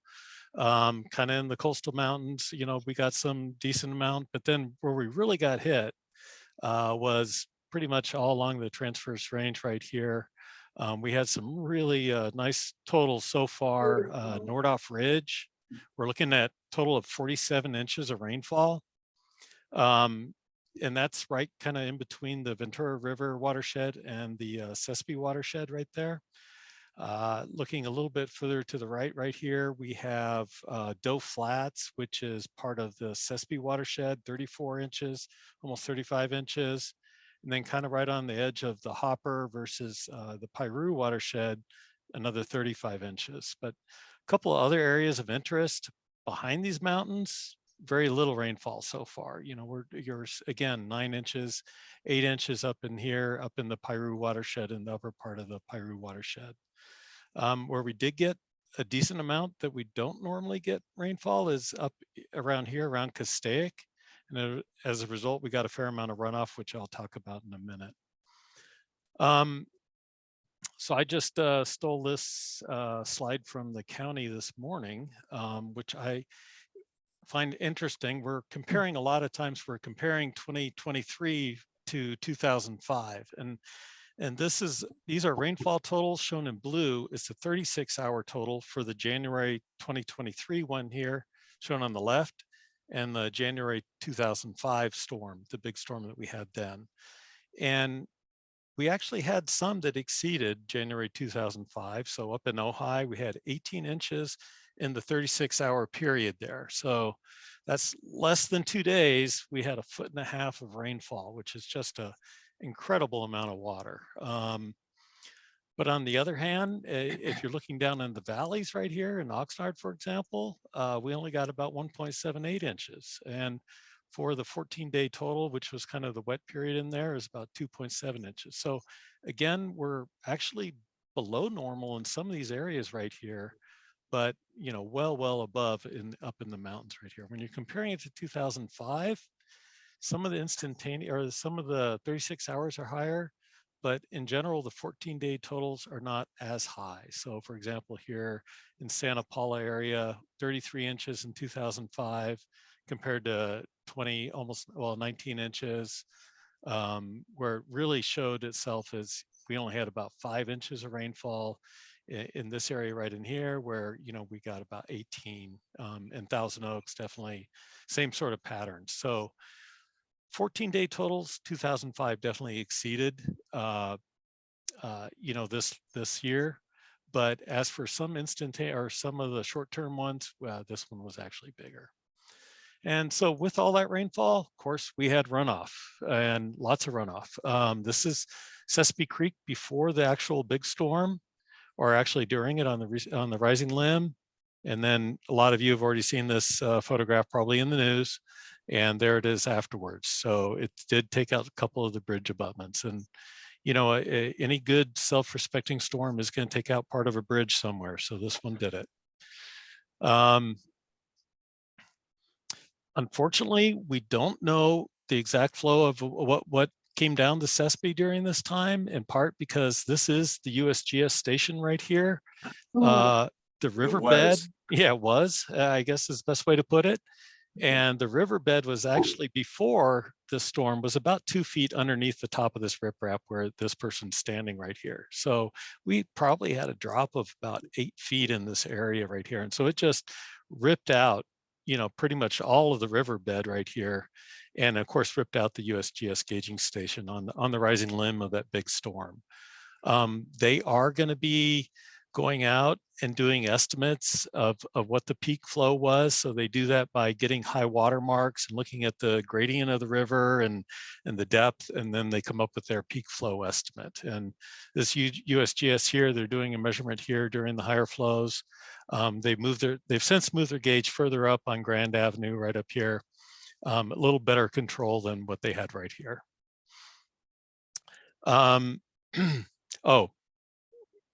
Just make note of this rock right here. I'll be talking about it in about 2 slides, what might be this rock. So USGS did indicate that it may be the highest peak ever recorded coming out of the Sespe, which is very interesting. They think it'll probably fall in somewhere in this range around 75 to 90,000 CFS. When compared to these are peak flows every year from 1932 to 2022. And so some of the more notable years, for example, would be 2005 right here, 98, 95, let's see, that'd be 78, and 1969, which of course was a very notable year. So again, it may be the highest ever recorded so far. So out of the Sespe. And how I know it was a lot of water is every year I hike up the Sespe at least once, and I always walk around this big boulder right here. And this is right upstream of Grand Avenue. And so when I was looking for it, when I went up there just a couple days ago, that's where it was right here, and it's gone. And And so I think it's where that other photo was where I just showed you. So basically this is a, just back it up to compare to that person, but it is roughly probably a 12-foot boulder, something like that. And it moved about, if it is the same one, it moved probably about half a mile downstream. So very impressive. Santa Paula also saw a really high peak. Again, the gauging station got basically denuded, and they don't have any data for the actual, the peak of the flow. This one you got to kind of focus your eyes on. This is looking upstream of the Harvey diversion. It's looking towards St. Thomas Aquinas. We're about 1.5 miles down from that. And this was taken before the storm. And then we're going to gradually turn it into after the storm right here. And as you can see, it dramatically changed. And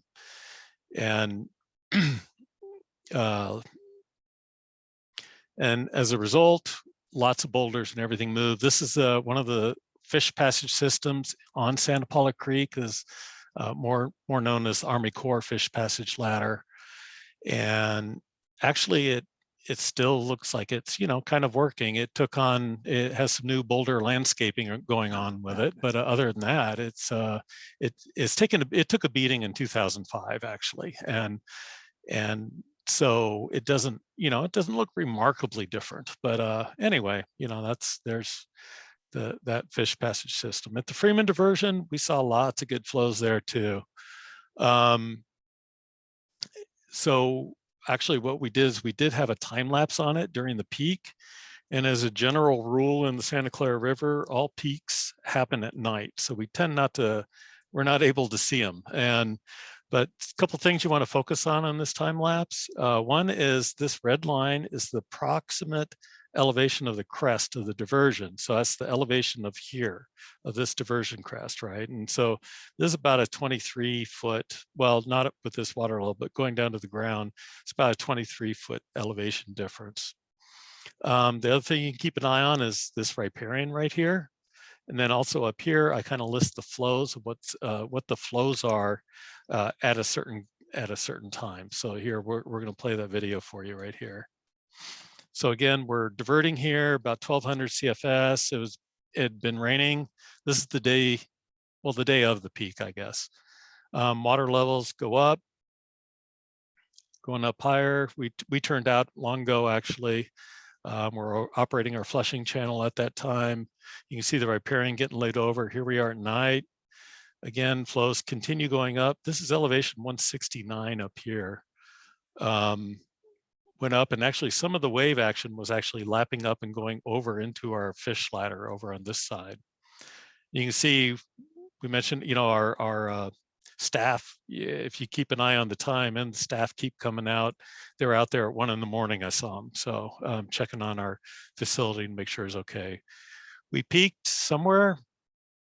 We were originally putting it at 100,000. The county today was putting down at Victoria, they're putting it at around 123,000 CFS. So it's somewhere in that ballpark. A lot of water. And end result, you can see the riparian is not gone. In fact, I can show you that right here. This is taken before the storm, looking at the riparian, looking straight downstream from the Freeman diversion. You can see we're standing on it right here. And then afterwards, this is kind of what it looks like pretty much now. Again, it's not all of it's gone. The trees are kind of laid down sideways. The roots are still stuck in there. And more than likely, these will all turn green next year.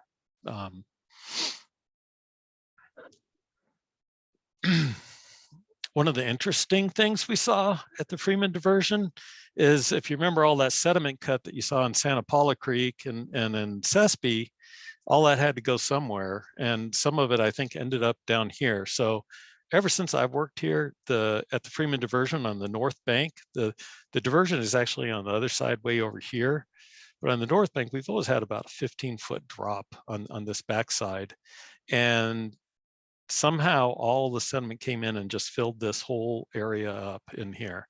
And so now we're actually, it's almost, well, right here, you can just step right off. And here it's only about a 2-foot drop off right here. Obviously, some pretty big boulders moved down even in the Santa Clara River where the gradients are much less. This one just happened to land on our on the diversion crest right there. So for water resources, at Pyramid Dam or Lake Pyramid, we have they do an inflow outflow basically. So whatever comes into their lake through the watershed, they release out, and they try to release it at the same rate that it comes in. And so this is looking left here. This is how they release the water based on the different storms. This was the peak of the January 9th one, where they released about 10,000 CFS. And whenever they do that, they have to open actually this huge radial gate upstream up at the crest of the dam, and it goes down this ski chute, and the water shoots out here, which is pretty impressive sight. So they ended up releasing a total of about 21,000 acre feet of inflows from their dam. As a result, Lake Piru received that water, and in addition with the watershed in between Pyramid and Piru, which is largely Agua Blanca, which is the tributary there. And as a result there, we ended up with about a almost 53-foot increase in water levels, which translates to about 38,000 acre feet of stored water. So that's good news for us. You know, we'll finally have enough water to release in our conservation release this year and get some of that water out and benefit all the groundwater basins. Again, inflows looked fairly similar actually to what Pyramid was releasing in that way. As a result of the high flows, we got a lot of water coming down. If you remember the rainfall patterns, they were kind of in front of the mountains, and a lot of it came down Reasoner Canyon, which is a tributary, a smaller tributary coming into Lake Piru. And it just dumped a whole lot of sediment. You know, there's a couple feet of sediment all over our day use. We have debris from everywhere. Debris just piled up in and around our lake. So lots of issues there of trying to, now we're gonna have to get rid of this debris, and we're gonna have to clean up all the sediment and everything else. So a lot going on there, but for me as the water resource and hydrology, all I see here is water, and it's good. So releases, we did do two different migration releases where we have a FERC license that conditions our bypass flows to assist in steelhead, both for habitat releases and in migration releases. And so we did two different migration releases, and also we are currently releasing for habitat flows downstream of the dam. And that's totaled so far about 1,500 acre feet. And if you remember, I showed you there was quite a bit of rainfall up in Castaic area. And so we ended up with a total of about 35,000 acre feet of stored water. And so what the deal there is that there's a group of water users called the downstream water users, and United is one of them. And we worked out a deal with DWR that they hold back what are called the flood flows, and then they release that water in a way that we can benefit all the downstream groundwater basins. And so they held back those flood flows, and they ended up storing a total of 35,000 acre feet. But where the deal is that we have to get that water out by the end of April. Otherwise, they actually can appropriate that water. And so we've actually started the release now, and we're releasing out of Castaic. We started out at 300 CFS. We had some erosional issues that we're fixing right now. We're going back up to 400 CFS tomorrow. All this water right now at 300 was, except for about 14 CFS of the 300 was actually making it across all the way down to Sespe Creek. All the rest is percolating either in the, a very little bit is up in the upper basins up in below Castaic, but almost all of it is in the Piru basin right now. It's percolating in there. So if you include that with, the releases out of Piru, what's in Hopper and everything else, probably if I was to take a guess, at least 800 acre feet a day is going into the Piru Basin right now. So lots of good water is going into there. So this release is going to be going on. It started this month. It'll go at least through probably most of next month. Likely if there's a rainfall event, we'll probably stop it and then start it again. So either way, we're going to get that water out, 38,000. It'll end up being a total of 38,000, considering natural inflows also. So one thing I like to do is show you, there's a water levels taken right here. This is at the end of Powell Road. I think it's called Piru Rico well right here. And this is what they look like over the past since 2011, basically. And what you see are, you'll see increases and decreases, and every increase is usually associated with a release from either Castaic or Santa Felicia Dam. So for example, in 2011, we did about an 11,000 acre foot release out of Castaic of our flood flows. We saw water levels go up and so forth with Santa Felicia Dam, our conservation release, go down Santa Felicia Dam. We went into the drought, water levels fell almost about 100 feet from its peak up here. Actually a little more than 100 feet. And then we went through, 2017, where we secured some Article 21 water along with Castaic release. Water levels went up again, and so forth. And here, actually, now is the start of we're seeing water levels going up again here in the Piru Basin. But one thing I wanted to show you is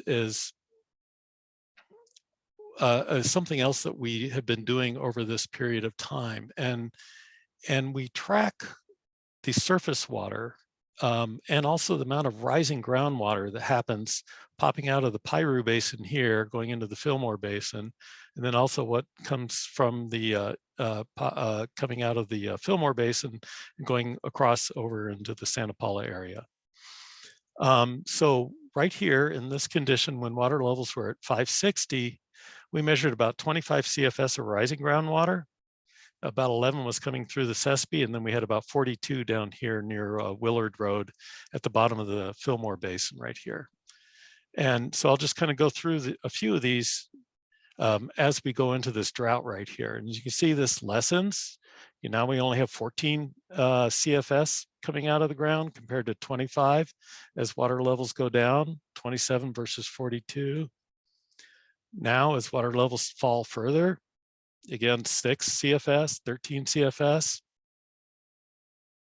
And then actually, and as I'm sure all of you are aware, eventually this area didn't see any more surface flow in 2014, but of course, below the Fillmore Basin, it stayed wetted, 2016. And then of course, as flows have gone back up, it's increased. So here we are, we're jumping over to 2022 right in here. Again, we're measuring 3 CFS of rising groundwater, 13 here in the below the Fillmore Basin.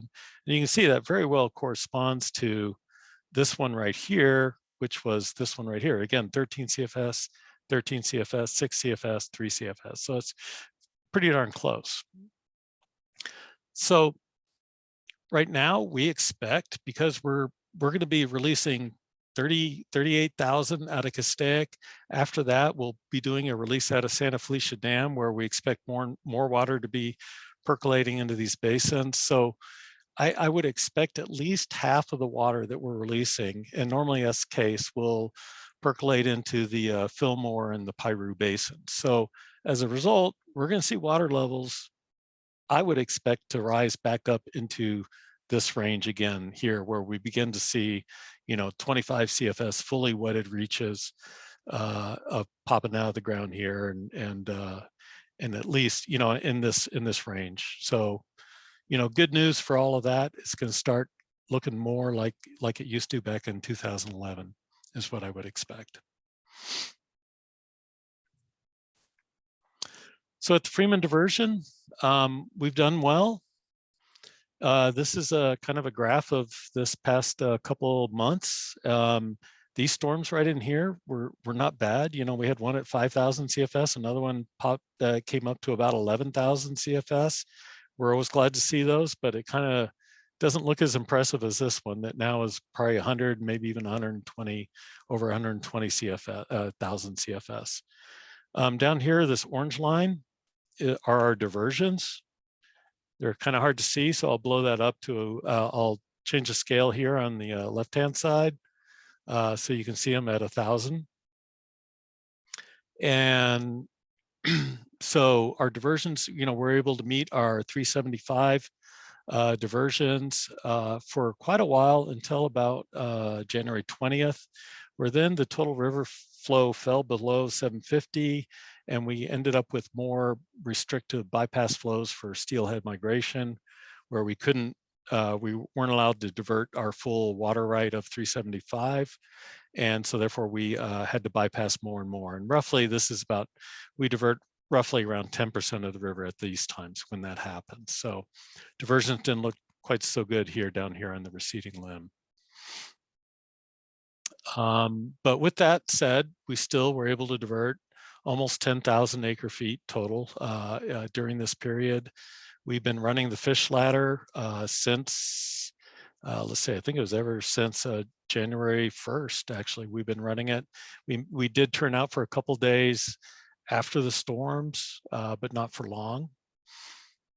And so that's kind of it for this part of the watershed. I just want to add that up north, they've seen, you know, equally as impressive amount of precip and snow, and this is the snow water content. So that's how much water is in the snow up in these different areas up in the north, central, and south Sierras.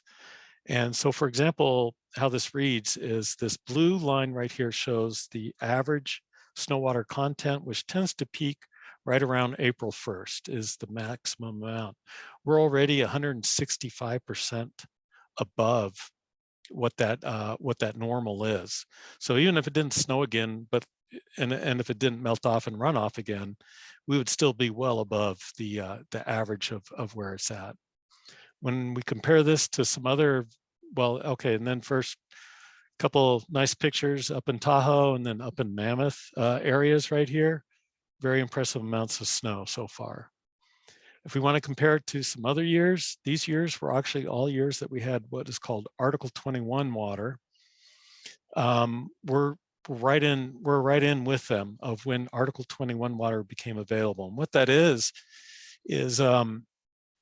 when all the state water allocation needs have been met and there's no more biological needs for the state water, that this water actually becomes available to any of the state water contractors. And the water is actually free if you can take it, but you do have to pay a conveyance cost. And so we've taken it in 2017 and 19. And if it becomes available again, there's a good chance we will. And likely what we do is release it out of Castaic again. So that could potentially, if the timing's right, potentially extend the release that we're doing right now into the future too. So it would be adding additional water into the Piru, Fillmore, and actually down to the Freeman diversion. And with that, seasonal outlook is equal chances. I do know that they said something about next Thursday's potential for a sizable storm. So we'll see what that brings us. And with that, I will take any questions.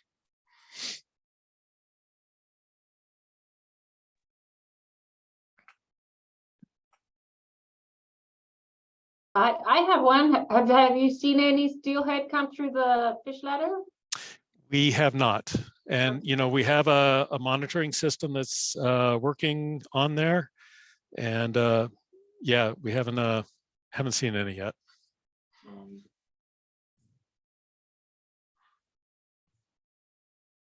And then from your last slide, Murray, are you saying that we are on trend, that article, that state water is going to be available this 2023? And I'm not, well, there's a lot involved, more than just snow content. There's, there's lots of things, but there's been a lot of rumbling around that it could become available. okay. And they're talking about mid-March more than any other time. So we are able to receive that water only through Castaic at that time, because we can't take it down from Pyramid to Piru because of the arroyo toads in that area. So so we could take it through Castaic. Okay. And is United positioning itself to do that in March, potentially, if it does become available? Okay. Yeah. Well, I gotta say, it's lovely to see water in the Santa Clara River. I came to the States in 2011, so it's been a pretty dry run for me. Yeah, Amazing. no doubt. Yeah. I wasn't here for 2005, so it's been quite interesting to go out there. And the data that you shared has also shown, like, if anything, the downpours have been a little bit more extreme, which is also what they're saying with climate change, right? That Sure. But, in 2005, I'd say one of the big contrasts is that, our lake spilled in about 2 days. That's all it took for it to fill and spill. And Castaic couldn't hold any of the flood flow water at that time, so they had to let it go. So, coming up from the top end of that area, we had lots and lots of runoff compared to this time. And, so it was a much different picture. yeah, I think it's also, we've had this drought, so it's also been very much absorbed along the way, right? It has, right. So, I did a rough calculation, and is roughly 1 million acre feet of water probably fell in the Santa Clara River watershed. And we've only seen about a couple 100,000 acre feet of it in terms of the river. But so, it's being absorbed everywhere. So Do it's, you reckon with the Castaic release coming up, because you were saying it's kind of petering out at 12 CFS right now around Santa Paula, so that is it not reaching? no, it's not, okay, so it's barely reaching the Freeman diversion right now, so only about 14 CFS of it. But that's because we're releasing 300. We're going to up it tomorrow to 400, so we'll probably get another 100 at the Freeman this weekend. But the rest is perking in Piru and Fillmore. Almost all of it's Piru, actually. And we monitor this. We'll be measuring probably weekly to figure out where all this water goes. And so, we can report back to you all if you're interested in seeing that. Yeah, I suppose Mound Basin's just like, is any of this going to get to us? Yeah. Downstream. Because I suppose you're going to be diverting more if the flows increase from Castaic and from Freeman, then you'll be diverting. We'll be diverting that. Yeah.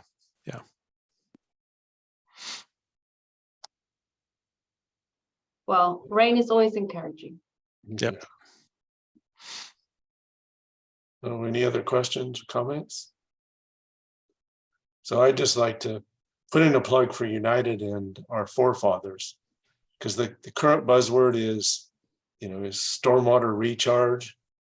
And we have a system built to do that, and we're doing it now. And we're doing it to the maximum that we're allowed to do.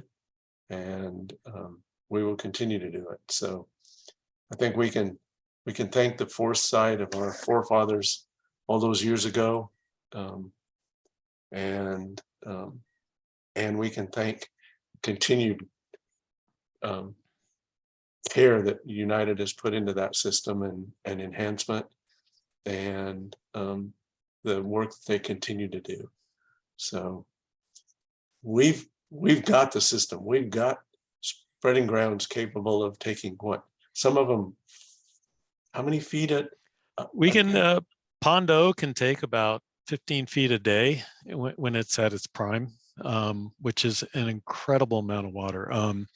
Other places are proud of 2 feet a day, and yeah, we can, and considering we divert it from one of the most turbid rivers in the world, it's quite an achievement.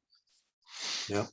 and not without a lot of work, a lot of hard work Sure. on United's part, a lot of engineering, a lot of planning over the years. And what I see sitting on the board is they continue to do that, and they continue to look for ways to enhance it and to divert more, especially because those spreading ponds at Satakoy go straight into the Fox Canyon aquifers that are so challenged with seawater intrusion and overpumping. So we have a system, we just need to be able to use it, and United's doing a great job within the restrictions. So we can be proud. We don't need to be looking for places and ways to dump stormwater. We've got it. And yeah, we've got the system, we've got the organization to manage it. So I'll get off my soapbox now. So are there any Arundos left? Yes, unfortunately, there's a lot of Arundo still out there in the main stem. Yeah. All right. This is the time after it's knocked back by a scouring flow to get in there and to do targeted herbicide application, et cetera, to keep it from coming back as quickly. Yeah. Sounds like a good plan. Yep. Yeah, even better plan would be continued scouring water flows with more rain. But unfortunately, we're not in charge of that. I'm going to have to jump off of here pretty soon. Is there any other motions or anything that needs to be done? That's the end of the agenda. Okay. So we'll end with the really good news. Yeah. Oh, well done, gentlemen. Well done. Thank you, everyone. Unless there's anything else, I'll end this meeting. Thanks. Thank you, guys. We'll see you in person next week, next month. Next month. Thank you. Thank you. Bye. Good night. All right.